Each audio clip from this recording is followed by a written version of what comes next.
Shalom, salam sejahtera di dalam kasih Tuhan kita Yesus Kristus. Puji Tuhan kita boleh kembali bersama-sama mendengarkan kebenaran firman, kita boleh kembali beribadah.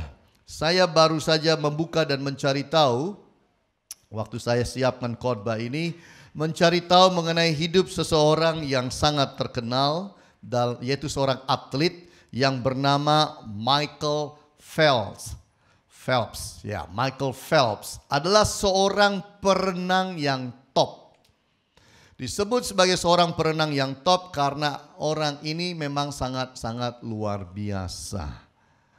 Dia berhasil meraih medali emas berturut-turut dalam 4 olimpiade. Saudara bisa bayangkan 4 olimpiade dia mendapatkan medali emas semuanya. Bahkan ketika dikumpulkan medalinya dan difoto oleh Sport Illustration Magazine, itu medalinya gak bisa masuk semua di lehernya, saudara. Karena kebanyakan, karena total semua yang dia dapatkan selama perjalanan hidupnya sampai dia itu dikatakan berhenti dari berenang sebagai seorang atlet profesional. Total medali yang didapatkan adalah 28 medali. Bayangkan saudara, itu digantung semua di lehernya. 23-nya emas, yang lainnya perak dan lain sebagainya. Tetapi menggantung 28 gak bisa. Karena berat 28 itu kira-kira sekitar 15 kilo kalau gak salah. Karena semuanya berat-berat saudara. Jadi gak dipakai semua waktu difoto. Karena lehernya gak cukup katanya untuk pakai itu semuanya. Michael Phelps ini seorang yang sangat luar biasa karena dia punya 2 kakak perempuan. Yang mana kakak perempuannya juga mencoba waktu dahulu menjadi seorang perenang. Tetapi umur 15 kakaknya cedera. Sehingga tidak meneruskan untuk berenang. Sedangkan Michael waktu umur 7 tahun adalah seorang anak laki-laki yang takut air. Nah, seorang laki-laki yang takut air lalu dipanggilkan seorang pelatih renang dan dilatih dia berenang. Sudah mulai berani berenang tetapi tidak pernah berenang itu kepalanya masuk air. Takut. Jadi dia itu adalah orang yang berenang bukan dengan kepala di dalam air, tapi dengan kepala menghadap ke atas. Jagonya itu akhirnya. Jadi dia itu berenangnya begini sambil kepalanya tidak masuk air. Itu yang dilakukan. Nah, dia mempunyai seorang pelatih yang luar biasa bernama Bob Bowman. Yang melihat bahwa sebenarnya dalam diri anak kecil ini, dia ini punya keahlian berenang yang sangat baik seharusnya. Dan dia punya satu jiwa untuk berani berkompetisi. Jiwa berkompetisinya sangat tinggi. Jadi anak ini dilatih. Singkat cerita akhirnya umur 15 mulai mencetak yang namanya medali-medali di dalam hidupnya. Sampai dia berhenti umur berapa? 27 atau berapa itu dia berhenti secara profesional dari berenang karena sudah, dan dia bagus berhenti di puncak daripada ketenarannya, di puncak keberhasilannya. Dia selalu berhasil memecahkan rekodnya sendiri. Jadi dia memecahkan rekod dunia, kemudian dia pecahkan lagi rekod-rekodnya dia sendiri. Kemana aja dia pergi hampir selalu menang Bapak Ibu. Dan orang ini sungguh-sungguh luar biasa. Nah yang menarik buat saya adalah begini. Kok bisa ya orang yang takut air, kok bisa ya orang yang kalau berenang tidak berani kepalanya masuk di air, lalu kok bisa menjadi seorang juara renang top dunia loh Bapak Ibu. Bukan hanya sekali, 4 kali olimpiade selalu dapat emas. Belum lagi yang lain-lain. Sehingga totalnya dapat 28 medali olimpiade. 28 medali olimpiade. Ini orang yang sangat luar biasa. Ini yang saya katakan, dia mengalami yang disebut dengan the big leap. Satu lompatan besar di dalam hidupnya. Senang kalau kita bisa membaca kisah-kisah menarik yang seperti ini. Bagaimana orang yang dari di bawah bisa naik sampai di atas. Benar Bapak Ibu? Senang sekali kalau kita bisa perhatikan ini. Dan kita bisa mempelajari itu. Nah, di dalam Alkitab juga ada kisah mengenai orang yang tadinya ada di bawah. Lalu dia bisa naik sampai di atas. Hari ini kita mau melihat kisah daripada seorang yang bernama Yusuf. Hari ini tema kita adalah The Big Leap, bagian yang kedua. Bagian yang kedua tidak ada sambungannya dengan bagian yang pertama karena tokohnya berbeda. Saya sebut Big Leap Part 2 supaya nanti kalau ada jemaat yang lihat itu di YouTube, maka selalu bisa bedakan antara yang pertama dan yang kedua. Daripada ditulis The Big Leap, kemudian The Big Leap lagi, kemudian The Big Leap lagi.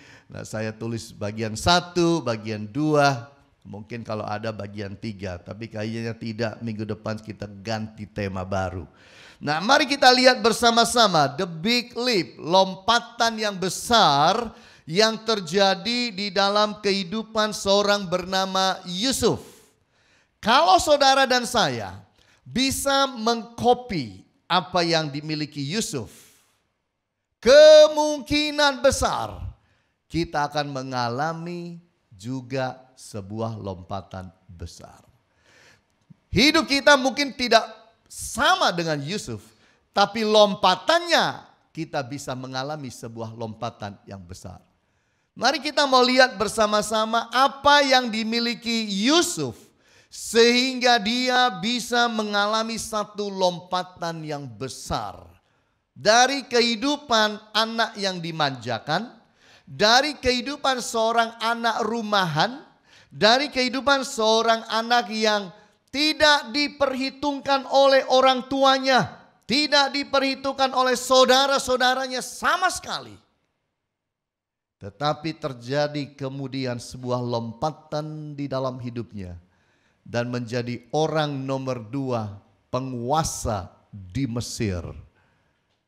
Mari kita lihat bersama-sama apa yang dibutuhkan untuk mencapai sebuah lompatan besar di dalam hidup ini. Apa yang dimiliki oleh Yusuf. Nomor 1 adalah believe in your big vision. Percayalah kepada satu visi yang besar. Yusuf ini kalau saudara mau lihat, waktu dia umur 17 tidak punya apa-apa yang besar. Tidak punya harta yang besar, tidak punya intelektual yang besar, yang hebat, yang tinggi. Yusuf tidak mempunyai aset apapun yang disebut besar dalam hidup. Tapi waktu umur 17 ada satu yang besar dalam diri seorang Yusuf, yaitu adalah visi yang besar. Dan ini akan membawa dia dalam sebuah lompatan yang besar. Mari baca dengan saya Kejadian 37 ayat 5 sampai 11. Pada suatu kali bermimpilah Yusuf, lalu mimpinya itu diceritakannya kepada saudara-saudaranya. Sebab itulah mereka lebih benci lagi kepadanya. Karena katanya kepada mereka, coba dengarkan mimpi yang kumimpikan ini. Tampak kita sedang di ladang mengikat berkas-berkas gandum, lalu bangkitlah berkasku dan tegak berdiri. Kemudian datanglah berkas-berkas kamu sekalian mengelilingi dan sujud menyembah kepada berkasku itu. Lalu saudara-saudaranya berkata kepadanya, apakah engkau ingin menjadi raja atas kami? Apakah engkau ingin berkuasa atas kami?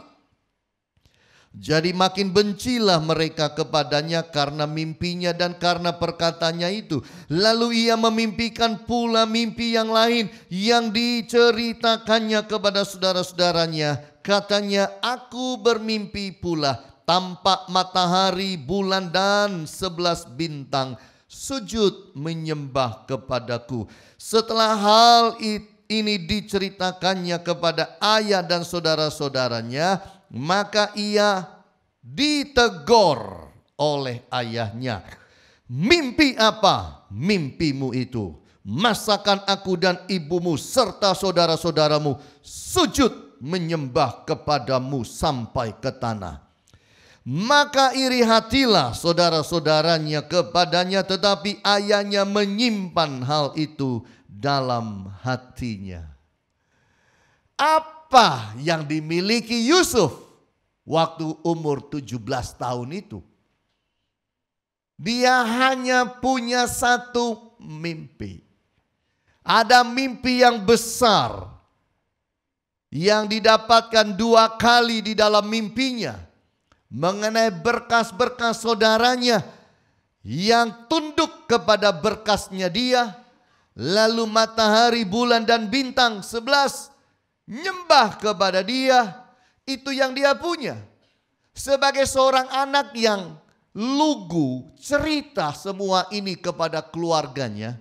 Bukan didapat dukungan, bukan didapat pujian, tapi justru didapatkan perkara-perkara yang negatif di dalam hidupnya. Jadi apa yang Yusuf miliki dalam hidup? Yusuf punya visi yang besar, mimpi yang besar di dalam hidup. Bapak Ibu yang Tuhan Yesus kasihi, dibutuhkan iman dan keberanian untuk mempercayai visi yang besar. Ngomong-ngomong Bapak Ibu, kalau Bapak Ibu terima mimpi kayak Yusuf. Bayangin Bapak Ibu punya 11 saudara, punya orang tua, papa mama, 11 saudara, lalu hidup itu biasa-biasa saja. Lalu kemudian saudara dapat mimpi yang seperti ini. Saya mau tanya, berapa banyak saudara berani percaya mimpi itu? Saya mau tanya, berapa banyak saudara berani pegang mimpi itu dalam hati? Berapa banyak kita yang akan bilang, ini bunganya tidur. Kebanyakan tidur aku ini. Ini bualan mimpi saja. Dan kita buang semua itu. Tapi Yusuf tidak demikian. Mimpinya itu menjadi sebuah visi dalam hidup yang dia percayai sampai diceritakan dengan semangat kepada keluarganya. Dan dia simpan itu di dalam hati. Di dalam hidup ini Bapak Ibu dibutuhkan satu iman dan keberanian besar untuk melihat satu visi yang besar dan menerima visi itu di dalam hati kita lalu melakukannya. Bapak Ibu yang Tuhan Yesus kasihi, kita juga pelajari bahwa visi yang besar tidak pernah lepas dari tantangan besar. Kalau visinya kecil, tantangannya kecil. Visinya besar, tantangannya besar. Kalau cuma mau ke Gunung Bromo, perlengkapannya dan tantangannya kecil. Tapi kalau saudara mau naik Gunung Everest yang sangat tinggi itu, tantangannya juga besar. Makanya saya berkata, satu visi yang besar mengandung di balik itu semua sebuah tantangan yang besar.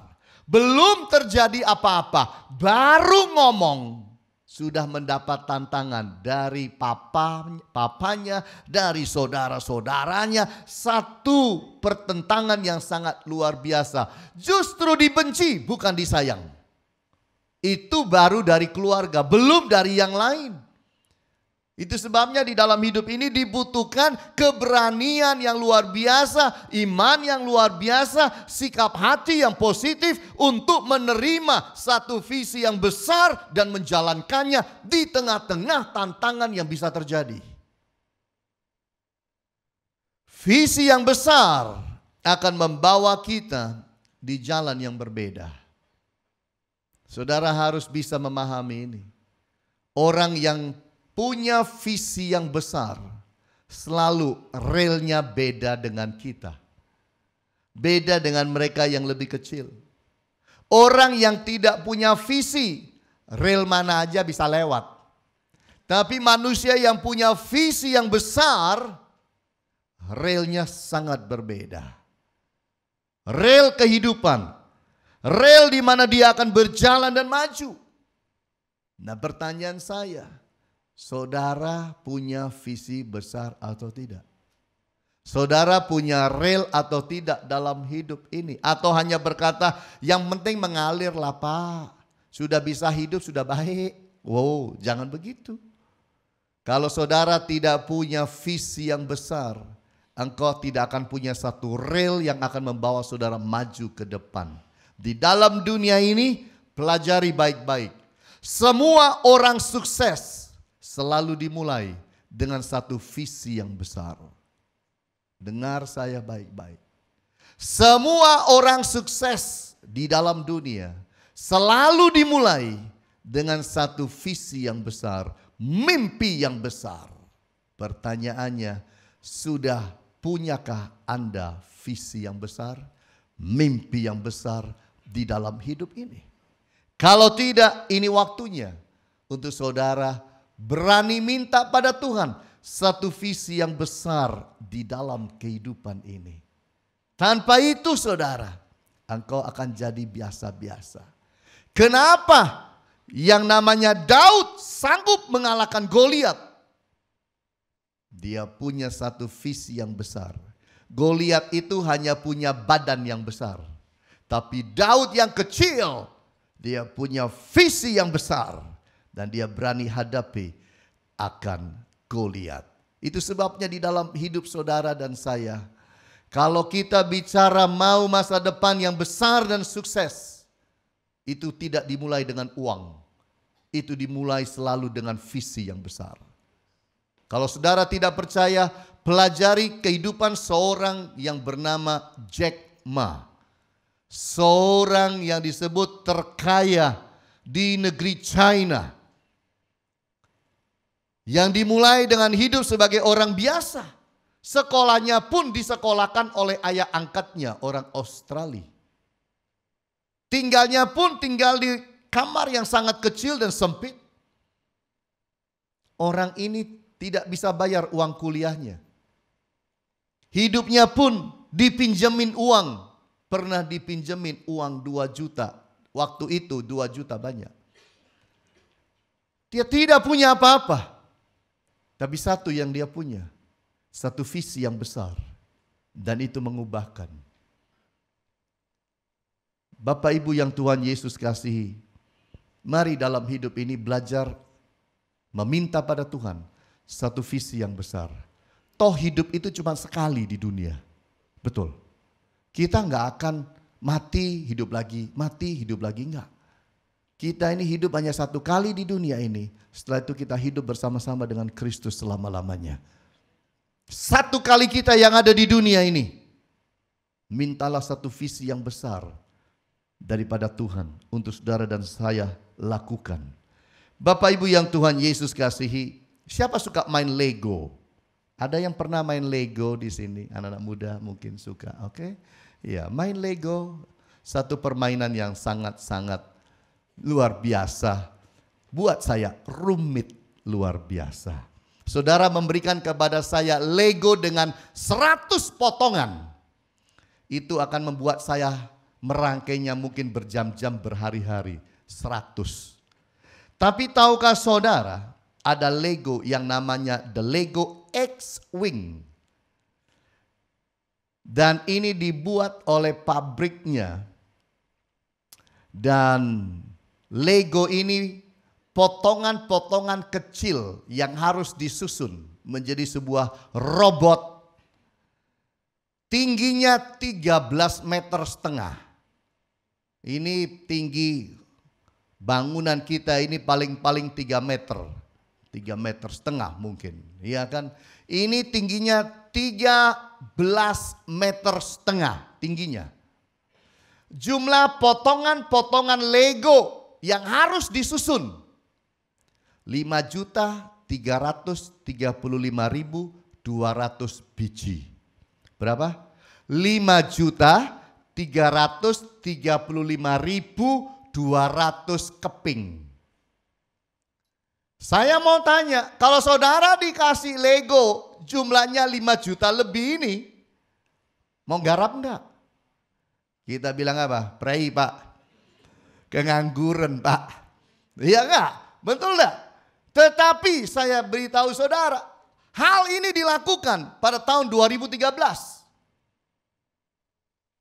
Dibutuhkan yang namanya 13 orang top. Bukan 13, 32. 32 master builder, 32 orang yang ahli kumpul sama-sama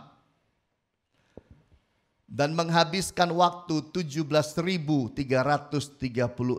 jam untuk membangun Lego 5.335.200 keping. Nyari satu di antara 5 juta itu enggak bingung dah. Betapa sulit itu. Tapi heran, barang itu jadi Bapak Ibu. Dibuatnya itu di Republik Czechnya. Setelah jadi kemudian dikirim itu ke Legoland di California. Habis waktu 17.336 jam. Dan yang membuat 32 orang. Kalau itu dibuat oleh orang Indonesia, kapan jadi? Siapa mau ikut buat? Kita belum buat, baru lihat itu kepingan-kepingan 5 juta itu. Kita bilang apa?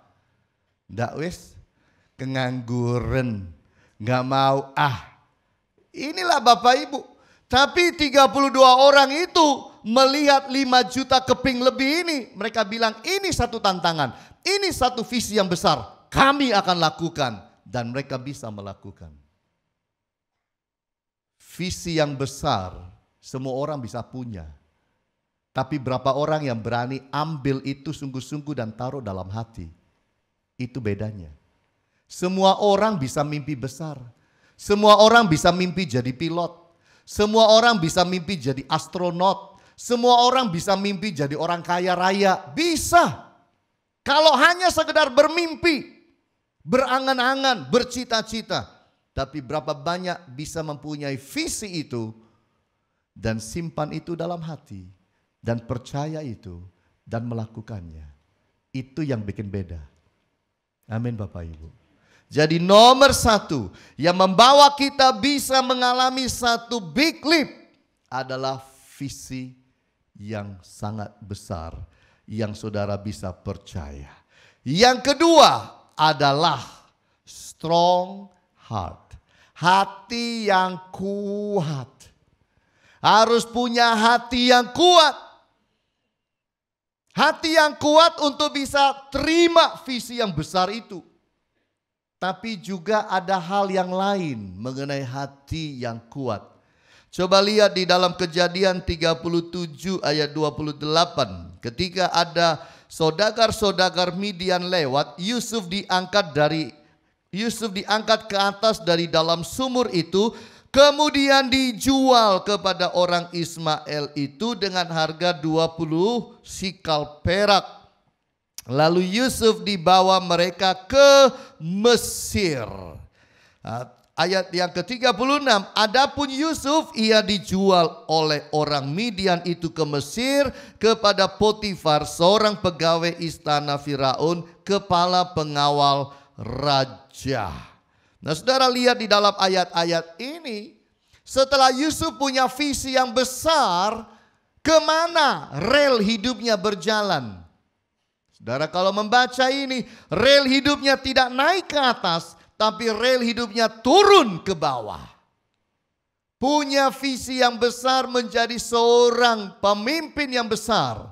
Saudara-saudaranya sampai bilang, emangnya kau mau jadi raja atas kami? Saudara-saudaranya bisa membaca, bisa mengartikan, bisa menginterpretasi bahwa ini artinya mimpinya engkau jadi pemimpin besar. Sampai kami semua menyembah kamu. Tapi heran.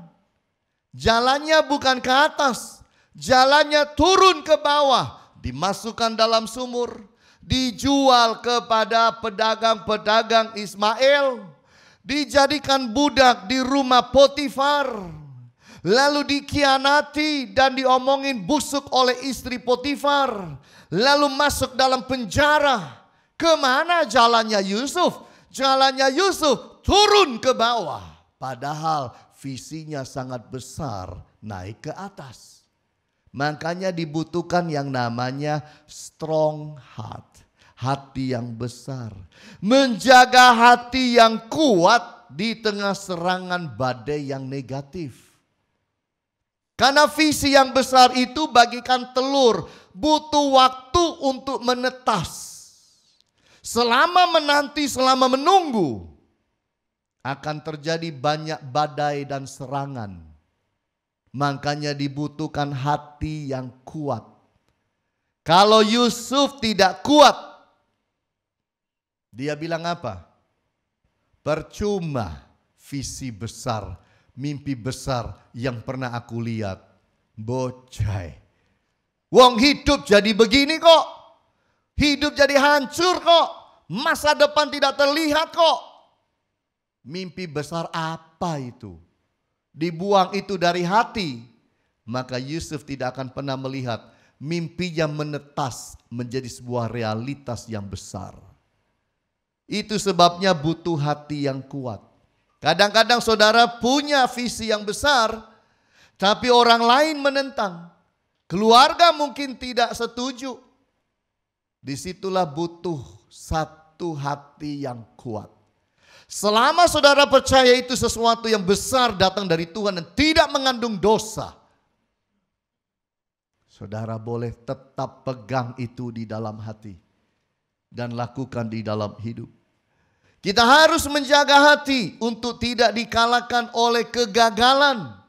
Kalau saudara lihat hidup Yusuf, visi boleh besar, visi boleh hebat, tapi perjalanan hidup sungguh kelihatan penuh dengan kegagalan, turun ke bawah. Betul nggak Bapak Ibu? Bukannya naik ke atas setelah terima visi, perjalanannya berbalik belakang dengan visi yang diterima. Loh ini loh, terima visi besar justru dibenci keluarga. Loh ini loh, terima visi besar justru aku kemudian dimasukkan di dalam sumur lalu dijual. Terima visi besar ternyata buktinya hidup jadi budaknya Potifar. Terima visi besar, nggak taunya loh hidup justru masuk penjara tanpa berbuat salah. Visi apa ini? Ini visi sial. Bisa nggak dia bilang begitu? Bisa. Tapi Yusuf punya hati yang kuat. Ingat baik-baik, sampai pada saat dan detik itu Yusuf belum punya uang banyak dalam hidup. Yusuf tidak punya satu kehidupan yang baik. Tapi satu yang Yusuf punya, selain visi yang besar, dia punya hati yang sangat kuat. Hati yang sangat-sangat kuat. Untuk tetap percaya visi yang dia dapatkan di dalam kehidupannya. Dan ini sesuatu yang penting. Itu sebabnya kita harus menjaga hati tetap menjadi orang yang baik dan bertanggung jawab. Karena apa yang dialami Yusuf, visi yang sangat besar dengan realitas hidup yang sangat negatif, sanggup mengubahkan Yusuf jadi orang jahat. Frustasi dia, kecewa dia, jengkel dia, marah dia, lalu berubah. Yusuf berubah, tidak lagi jadi orang baik, dia jadi orang jahat, bisa. Tetapi dia menjaga hatinya untuk tidak jadi yang seperti itu. Bapak Ibu yang Tuhan Yesus kasih, kalau kita lihat justru di dalam kehidupannya, Yusuf itu luar biasa. Dikatakan Kejadian 39 ayatnya yang keempat sampai 6, maka Yusuf mendapat kasih tuannya. Ia boleh melayani dia. Kepada Yusuf diberikannya kuasa atas rumahnya dan segala miliknya diserahkannya kepada kekuasaan Yusuf. Sejak ia memberikan kuasa dalam rumahnya dan atas segala miliknya kepada Yusuf, Tuhan memberkati rumah orang Mesir itu karena Yusuf. Sehingga berkat Tuhan ada atas segala miliknya baik yang di rumah maupun yang di ladang. Segala miliknya diserahkannya pada kekuasaan Yusuf, dan dengan bantuan Yusuf ia tidak usah lagi mengatur apa-apapun selain dari makanannya sendiri. Adapun Yusuf itu manis sikapnya, elok parasnya. Apa yang dimiliki Yusuf? Tetap karakternya bagus. Manis sikapnya, elok parasnya. Ada banyak orang elok parasnya, sikapnya puhau, tidak baik. Ini hati-hati. Yusuf dikatakan manis sikapnya, karakternya baik. Udah di dalam keadaan yang sangat negatif, kerjanya baik. Kalau saudara baca itu terus mengenai Yusuf dalam pasal 39, masuk penjara pun baik dia itu. Sampai dijadikan dia itu kepala yang ngatur segala sesuatu di dalamnya. Hebat orang ini. Meskipun buat dia itu merupakan kegagalan. Karena visinya besar menjadi seorang pemimpin yang besar. Itu sebabnya Yusuf boleh saya sebut orang kecil yang punya hati yang kuat. Di dalam dunia ini banyak orang tidak kuat. Orang-orang yang bunuh diri, terjun dari gedung-gedung tingkat tinggi, itu manusia-manusia tidak kuat. Tidak kuat hatinya itu. Betul enggak? Banyak itu. Kita harus hati-hati di dalam semua ini. Saya membaca satu kisah menarik mengenai adanya sebuah perkumpulan di London tahun 2015. Namanya perkumpulan yang disebut The Quitters Club. The Quitters itu orang-orang yang berhenti, tidak meneruskan perjalanan hidup dengan baik lagi, tidak mau lagi meneruskan mimpi-mimpi mereka. The Quitters, orang-orang yang menyerah dan berhenti dan mandek dari apa yang mereka kejar dalam hidup. Jadi klub itu dibuat, maksudnya gini, yang tidak lagi mengejar mimpi-mimpinya, ayo kumpul-kumpul, minum-minum, makan-makan, begitu aja. Jadi orang-orang pada kumpul, ternyata di dalam kumpul-kumpul mereka saling cerita masalah mereka, mereka cerita mimpi mereka. Gak taunya yang diceritai justru menguatkan hatinya. Lalu mereka pulang dari klub itu, hatinya terbakar. Bukan untuk membuang visi mereka, tapi kembali mengejar visi mereka. Tapi asal muasalnya, klub ini dibuat adalah untuk berhenti meninggalkan daripada mengejar visi. Tapi kemudian menjadi satu klub yang memotivasi orang-orang yang sudah letih lesu, lemah lesu mengenai visi yang mereka kejar di dalam kehidupan ini. Hati yang kuat Bapak Ibu, itu merupakan bagian yang penting. Kadang-kadang saudara bekerja dan merasa capek.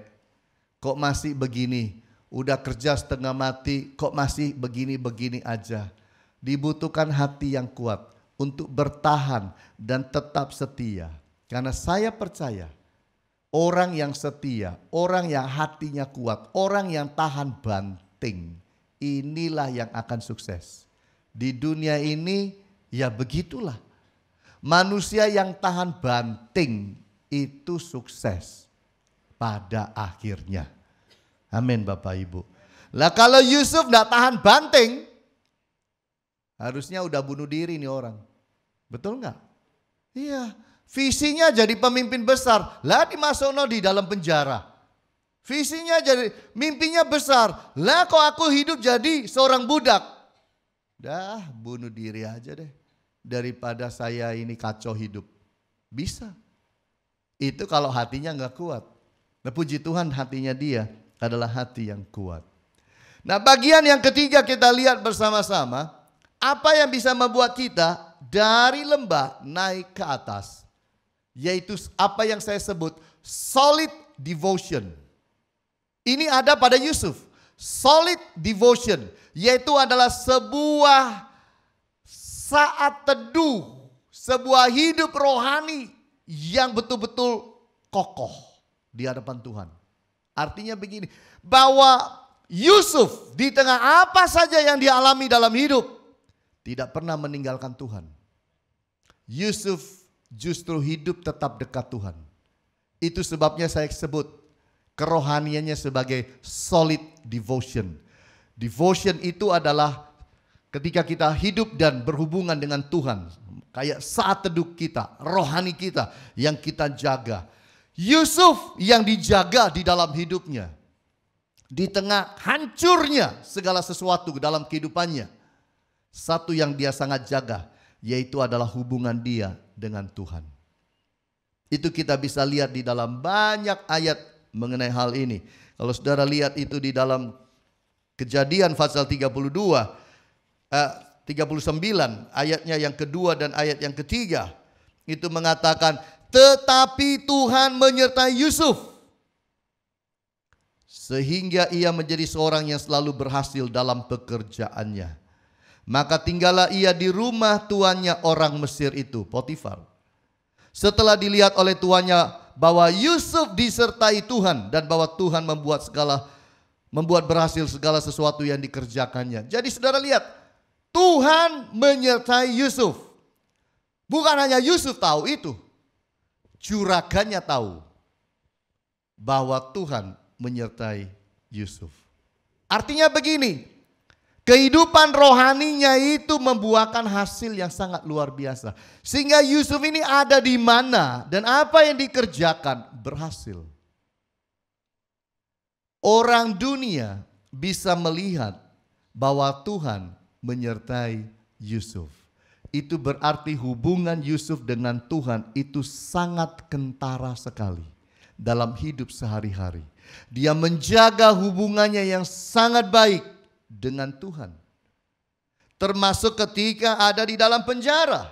Kalau saudara lihat di dalam Kejadian 39 ayat 21 sampai 23.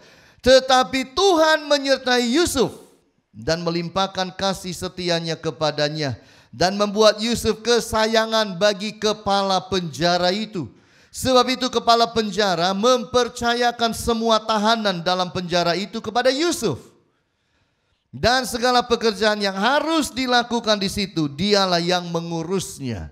Dan kepala penjara tidak mencampuri segala yang dipercayakannya kepada Yusuf.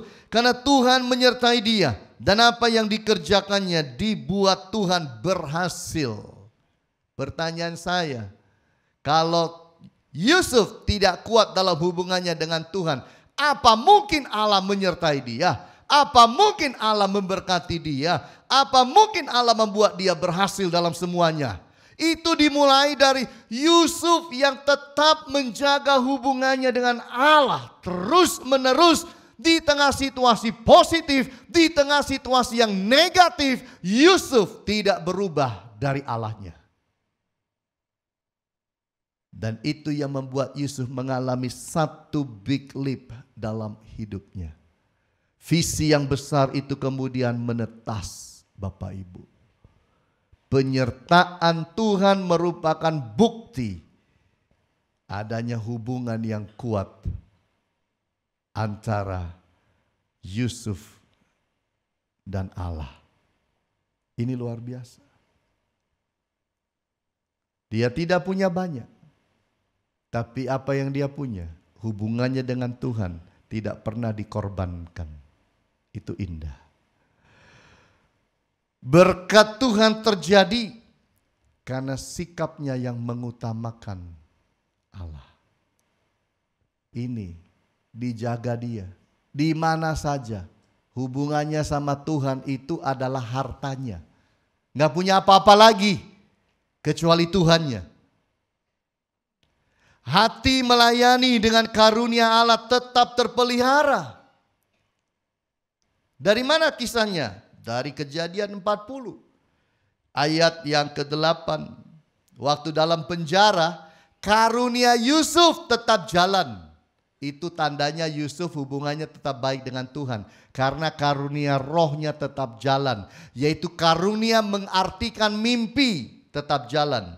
Dalam ayat 8, jawab mereka kepadanya, kami bermimpi tetapi tidak ada orang yang dapat mengartikannya. Lalu kata Yusuf kepada mereka, bukankah Allah yang mengartikan mimpi? Ceritakanlah kiranya mimpimu itu kepadaku. Jadi Yusuf ini punya mimpi belum terjadi. Harusnya kecewa berat. Kok masih mau mengartikan mimpi? Daripada juru makanan dan juru minuman raja. Harusnya dia bilang apa? Dulu saya memang punya karunia mengartikan mimpi. Tapi saya loh, mimpiku loh tidak pernah terjadi, tambah sebaliknya terjadi. Sudahlah, wis lah. Tidak usah percaya gitu-gitu, percuma, bocah, wis omong tok itu semua, tidak ada guna. Bisa? Enggak loh. Dia bilang apa? Ada Allah yang bisa ngartikan mimpi. Artinya Yusuf itu terhadap mimpinya masih dia pegang. Masih positif. Di tengah situasi yang negatif. Dan itulah yang terjadi juga ketika dia mengartikan mimpi juru makanan minuman. Terjadi semuanya. Bahkan mimpi Raja Firaun pun dia artikan. Dan itu terjadi. Sangat luar biasa. Dan dari situlah saudara, langsung saudara diangkat dia dari narapidana jadi Perdana Menteri di Mesir. Sesuatu yang sangat luar biasa. Kenapa? Karena Yusuf ini solid hubungannya dengan Allah. Solid sekali. Tidak bisa diganggu gugat nih. Makanya karunia itu tetap ada di dalam dia. Heran gak hilang loh. Saya berpikir seharusnya kalau Yusuf negatif bakal hilang. Ini bukti Yusuf tidak negatif. Tidak negatif pada Allah, tidak negatif pada visi yang dia terima, tidak negatif terhadap karunia yang ada dalam dirinya. Buktinya dia tetap pakai dan pakai untuk melayani walaupun dalam penjara. Dan itulah yang membawa satu perubahan yang sangat luar biasa. Bapak Ibu yang Tuhan Yesus kasihi. Satu kali saya membaca kisah yang ditulis oleh seorang pendeta bernama H.B. Charles Jr. Buku mengenai doa. Dikisahkan di dalam buku itu ada satu antrian panjang orang beli buah kepada seorang bapak. Panjang antriannya. Udah kepanasan, panjang lagi. Ada seorang ibu-ibu muda datang ikut antri di siang hari bolong untuk dilayani. Udah yang melayani cuma satu, lama, tapi karena orang belinya di situ ya ikut beli semua di situ. Udah dia sampai di depan daripada bapak yang jual. Bapak tanya, kamu mau beli apa? Saya mau beli anggur. Bapaknya bilang, tunggu sebentar ya. Bapaknya masuk ke dalam. Perempuan ini berpikir, Mbok yo ngerti, saya ini sudah antri panjang dari tadi. Sampai di depan gak langsung dilayani, ditinggal pergi ngerjain yang lain. Mbok yo ngerti, hargai dong orang. Kok kayak begini sih, nungguin lama. Pikirannya perempuan ini macem-macem saudara. Pikirannya negatif mengenai sang bapak. Bapak sangat tidak hargai saya. Oh, memang lama baru bapaknya balik, itu antrian masih panjang. Tidak berapa lama itu bapaknya balik, bawa anggurnya. Dan dia bawa anggur ini, kasih wanita ini. Dia bilang, ini anggur. Ini saya pilihkan yang terbaik, tadi saya masuk itu cari yang terbaik buat kamu. Dan ini yang terbaik yang aku bisa dapatkan. Coba perempuan itu makan, iya enak sekali. Dan dia pergi dengan happy. Kadang-kadang kita begitu, doa nungguin jawaban Tuhan, lama sekali. Tuhan ini lihatin, ya apa sih, kok gak tahu dah saya butuh, cek lama. Saudara, karena dia sedang pergi dan pilih-pilih yang terbaik buat saudara. Untuk kemudian diberikan pada saudara. Amin Bapak Ibu. Kadang-kadang visi kita, mimpi kita belum terjadi, karena dia sedang atur semuanya. Supaya yang terbaik itu terjadi dalam hidup ini. Jangan kecewa sama Tuhan. Jangan marah sama Tuhan. Jangan engkau mau ribut sama Tuhan. Tuhan itu Allah yang baik. Yang kita harus lakukan, punya seperti Yusuf ini. Satu visi yang kita pegang terus sampai kapanpun. Satu hati yang kuat. Di tengah apapun terjadi, tidak kita lepaskan gendongan visi itu. Dan kita tetap punya satu hubungan yang kuat dengan Allah. No matter what. Apapun terjadi, aku tidak akan lepaskan Tuhanku. Sampai selama-lamanya. Kalau kita punya sikap itu, Allah pasti beri kita yang terbaik. Pasti. Pasti. Pasti. Bilang sama sebelahmu. Pasti. Pasti. Pasti. Tuhan Yesus berkati kita semua. Haleluya. Amin.